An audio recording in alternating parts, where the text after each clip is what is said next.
तो hello guys, आपका स्वागत है नए व्लॉग में। और अभी मैं हूं बद्रीनाथ और ये आप देख रहे हो माना चौक, बद्रीनाथ का माना चौक। यहीं से आपको अगर माना जाना है, माना के लिए शेयरिंग टैक्सी मिलेगी। तो माना के लिए जो शेयरिंग टैक्सी का प्राइस है वो 20 रुपये पर सवारी है। तो बस फटाफट, आज बारिश थी बहुत ज़्यादा, तो अभी हमें टाइम मिला निकलने का। तो शाम हो चुकी है, अब हम 4 बज चुके शाम के। तो माना विलेज के लिए निकलते हैं। माना विलेज जाके आपको दिखाएंगे आगे फिर। और हाँ, मैं पब्लिक ट्रांसपोर्ट से नहीं, हम बाइक से जा रहे हैं और टैक्सी वगैरह यहाँ से मिल रही है 20 रुपये पर सवारी। तो इस यात्रा में मेरे साथ है अर्शदीप भाई और इनके चैनल का नाम है अर्शदीप व्लॉग। तो हम जा रहे हैं अपने डिस्कवर बाइक पे माना। तो फटाफट पहुँचते हैं क्योंकि मौसम क्या पता फिर ख़राब हो जाए। ठीक है जी, चलें। चलिए चलिए, एक्सट्रीम करने यार, एक्सट्रीम अपने एक्सट्रीम दुनिया में बनाने वाले। तो कोई बाइक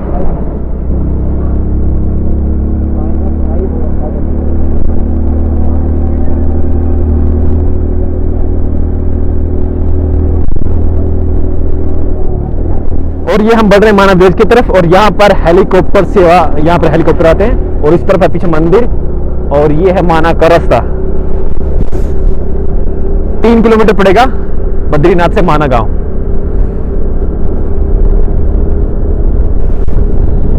नजारा अद्भुत अद्भुत ब्रो।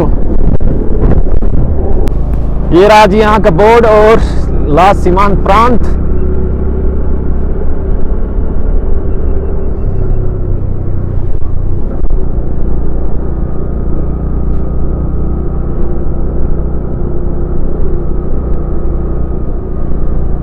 वेलकम टू माना। तो फाइनली हम पहुंच चुके हैं माना गांव। और यहाँ पर सारी गाड़ी वाड़ी की पार्किंग यहीं तक है। इससे आगे आपका कोई पर्सनल व्हीकल नहीं जाएगा। हमारी बाइक भी हमने यहीं पार्क कर दी है। और जस्ट आपको पीछे दिख रहा है यहीं पे बस 2.5-3 किलोमीटर पड़ता है। और लगभग हम 5 मिनट में पहुँच गए। और इस तरफ यहाँ से शुरू होता है माना गांव का, मतलब ये घर। और इससे आगे पर हमें पैदल जाना है। तो पैदल चलते हैं, आपको फिर दिखाते हैं गांव और आगे लास्ट पॉइंट।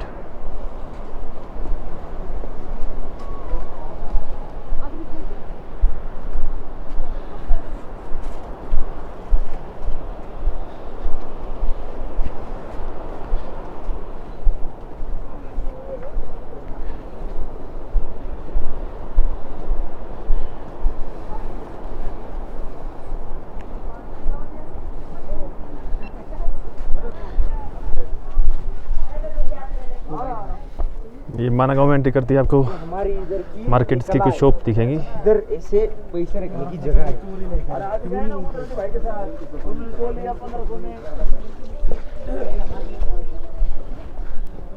वेदर देखो कितना अच्छा हो रहा है। सामने सूर्य देवता जी भी हैं और बादल भी।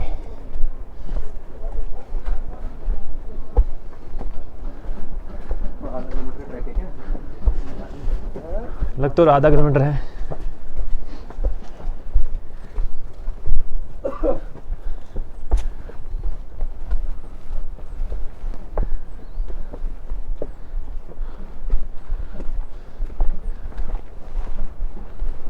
तो थोड़ा बहुत ट्रैक भी है यहाँ पे। ये है गांव और यहाँ पे मंदिर है। कैसे हो? शर्मा रहे हैं दादी अम्मा। हेलमेट पहन के हमारे तो बाल ऐसे हो गए। और बाकी सफ़र में चल रहे हैं लगातार 3 दिन से, तो हालत कुछ ऐसी है। एक गांव में एंट्री तो हम बहुत पहले के कर चुके हैं। और यहाँ पे एक पॉइंट आता है, ये गेट। और इस गेट पे अब चलते हो तो गणेश गुफा, व्यास गुफा और सरस्वती धाम इस तरफ है। और भीमपुल मतलब, और वहाँ पर सरस्वती नदी का उद्गम स्थल है। घूमते हैं स्टार्टिंग, ओनली स्टार्टिंग। हाँ, इधर से नहीं देखने का। ओके, गुप्त सरस्वती। ठीक है। तो हम बढ़ रहे हैं अब गणेश गुफा और व्यास गुफा की तरफ। फिर ऊपर से घूम के हम उस तरफ आएंगे। फिर चलो चलते हैं। थैंक यू भैया। तो इस गेट से हमने एंट्री किया था व्यास गुफा के लिए। और हम चल रहे हैं अब आगे की तरफ। अब देखते हैं कितने टाइम बाद गणेश गुफा और व्यास गुफा आती है। सॉरी। ये पुराने महाभारत, हाँ मे भी यही होगा। मेरे पीछे आप देख पा रहे हो ये है गणेश गुफा का मेन गेट। और यहाँ पर जो पुराण और महाभारत का जो इसको लेखन स्थल माना जाता है, क्या था पहले वेद व्यास जी को मतलब लिखने के लिए, को थोड़ा जल्दी फास्ट लिखने के लिए चाहिए था, लेखक चाहिए था। तो उन्होंने गणेश जी को बोला कि मैं आपको बोल के सुनाऊंगा और आप लिखिए, तब जाके महाभारत और ये सब पुराण लिखे गए थे। बाकी जो डिटेल की जानकारी वहाँ पे शायद पंडित जी मिल जाते हैं, तो उनसे हम ट्राई करते हैं कि आपको अच्छी जानकारी मिल जाए।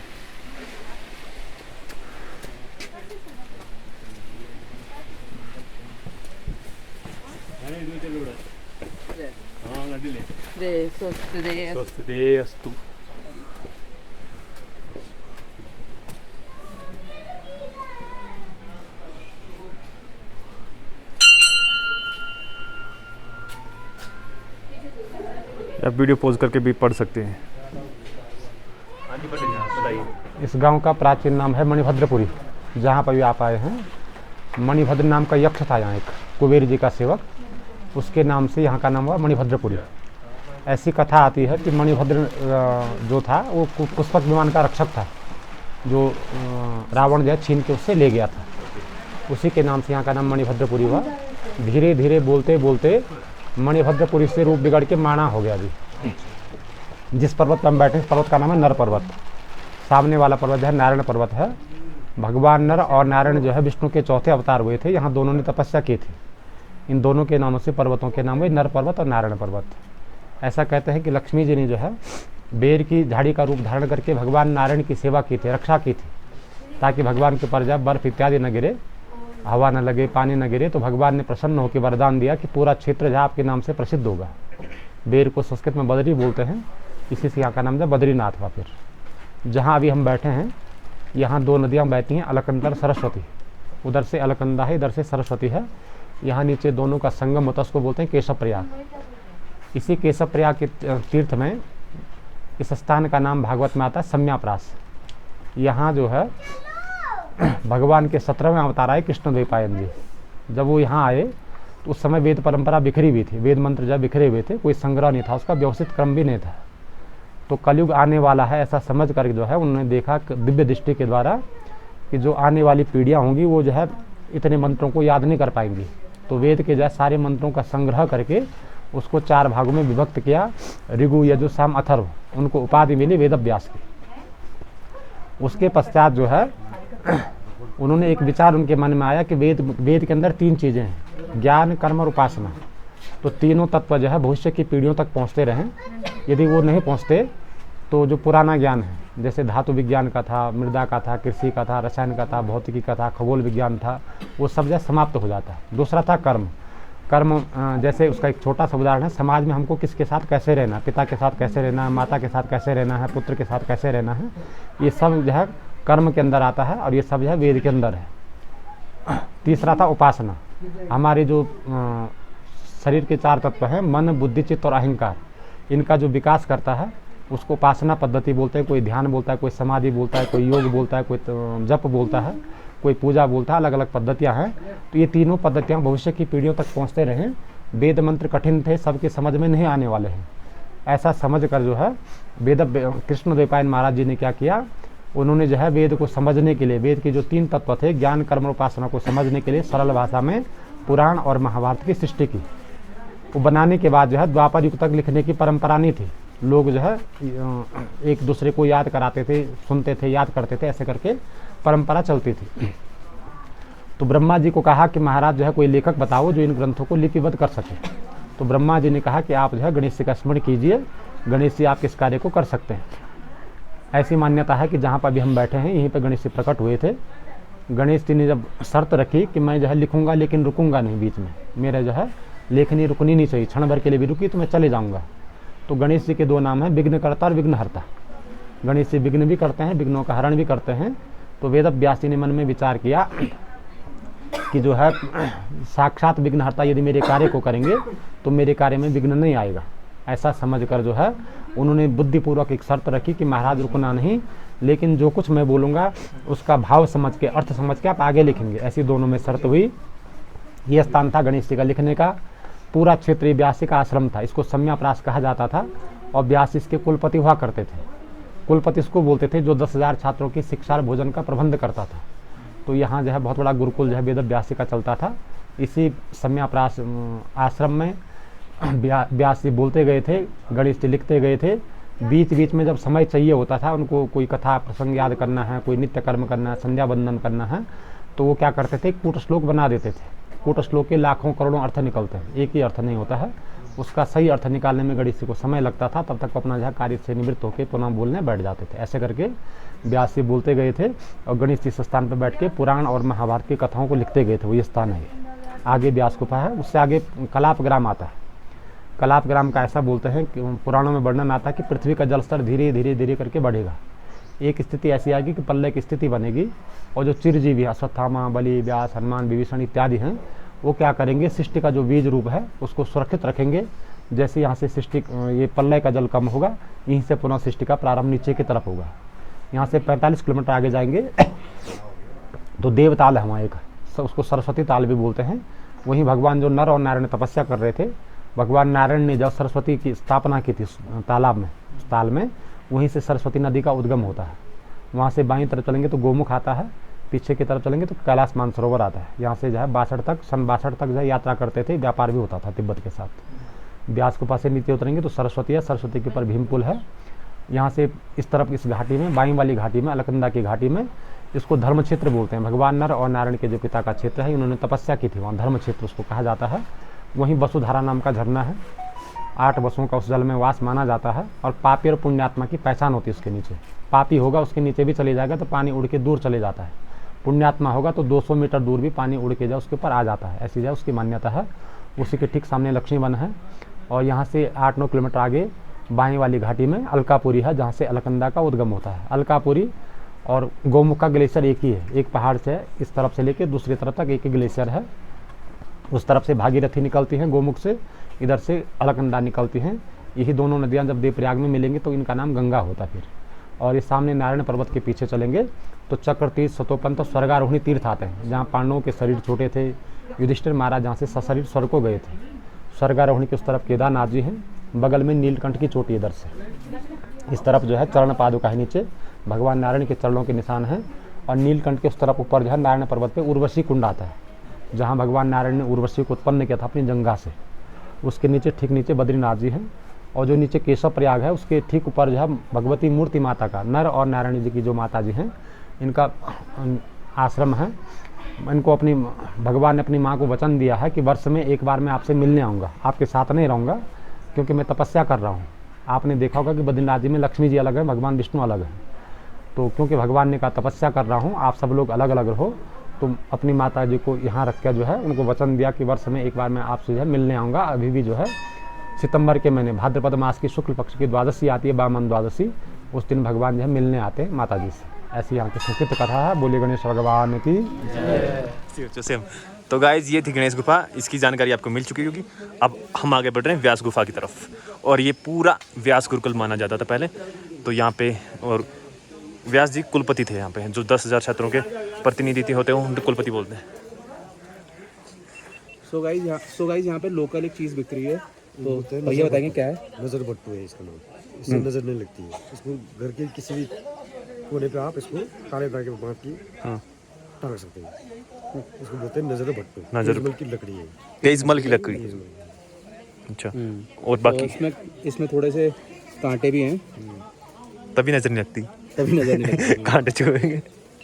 चलो, और बाकी ये मसाले वगैरह, ये जूस, ऑरेंज का जूस, ऑरेंज, और ये मसाले ये है डायबिटीज के लिए, डायबिटीज के लिए। केदार कड़वी बोलते हैं इसको, एक केदार कड़वी, केदार कड़वी, केदार जड़ी। अच्छा, केदार जड़ी। और ये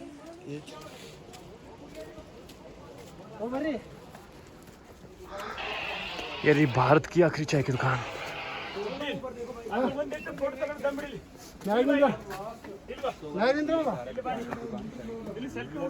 और सामने है व्यास गुफा, व्यास गुफा।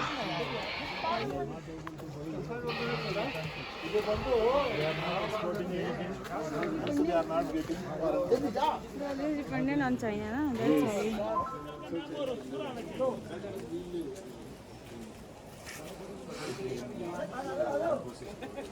तो ब्रो हम पी रहे हैं बाहर के आखिरी गांव के और आखिरी टी स्टॉल की चाय। आनंद लो बस।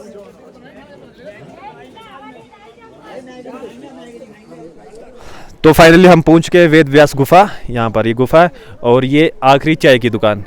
तो पंडित जी है अपने वेद व्यास गुफा के, तो उनसे कुछ जानकारी लेते हैं। हाँ जी पंडित जी, कैसे हैं? जी बढ़िया। तो कुछ बताइए गुफा के बारे में, वेद व्यास जी के बारे में। जी, तो वेद व्यास जी ने इसी गुफा में बैठ कर के हमारे जितने भी ग्रंथ वेद पुराण शास्त्र हैं सबकी रचना इसी स्थान पे की थी।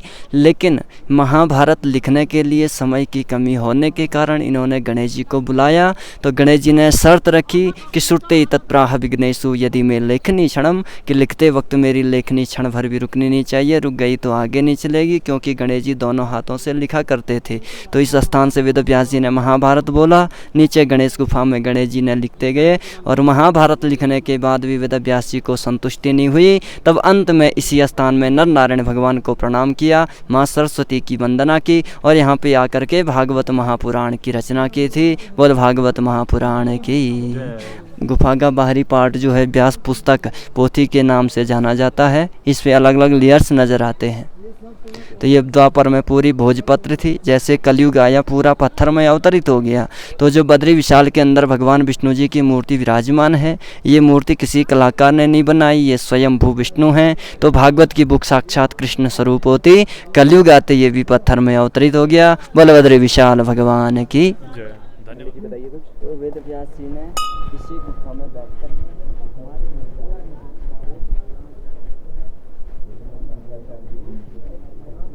अंदर फोटो खींचना अलाउड नहीं है।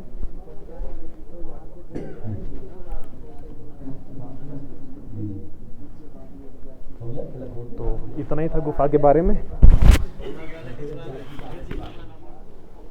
तो ये रहा माना गांव, यहाँ पर नीचे उस तरफ बद्रीनाथ, और जो ये रोड जा रहा है ये बिहार का रोड है, ये जा रहा है चाइना बॉर्डर की तरफ। और यहाँ पे अपने वेद व्यास गुफा, और यहाँ पे मतलब टूरिस्ट को जाना अलाउड नहीं है।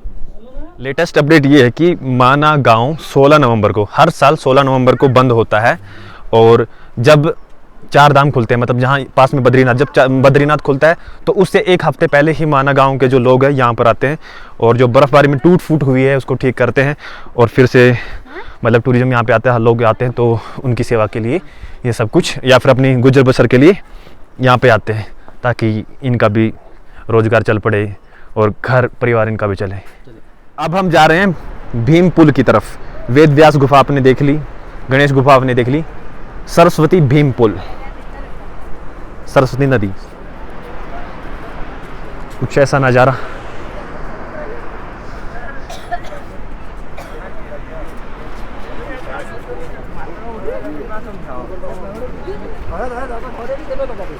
કેટલું ભારે છે।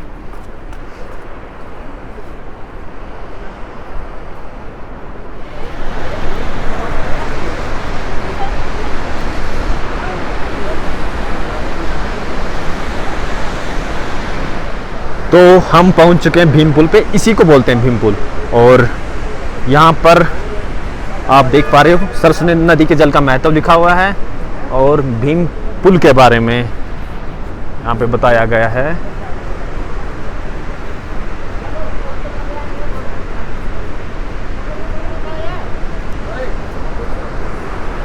और यहाँ पे है सरस्वती नदी का उद्गम।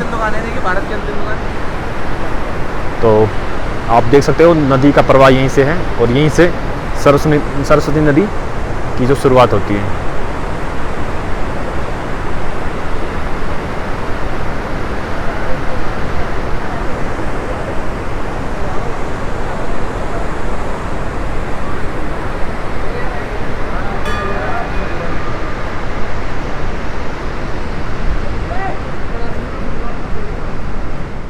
तो गाइज इस व्लॉग को हम यहीं एंड करते हैं। अभी हूँ मैं भीम पुल पे और यहाँ पे सरस्वती नदी का उद्गम है। वैसे अब लेट हो चुका है, शाम हो चुके हैं, 6 बज चुके हैं। अब हमें आदेश मिले हैं, आर्मी ने आदेश दिया कि आप फटाफट नीचे जाइए, अंधेरा हो रहा है। तो इस व्लॉग को यहाँ एंड करते हैं। अगर आप चैनल पे नए हैं तो चैनल को सब्सक्राइब जरूर कर लें। अगर आपकी कुछ क्वेरी है तो मुझे इंस्टाग्राम पे फॉलो कर सकते हैं और इस वीडियो के नीचे कमेंट कर सकते हैं। तब तक खुश रहिए, हंसते रहिए, मुस्कुराते रहिए। धन्यवाद।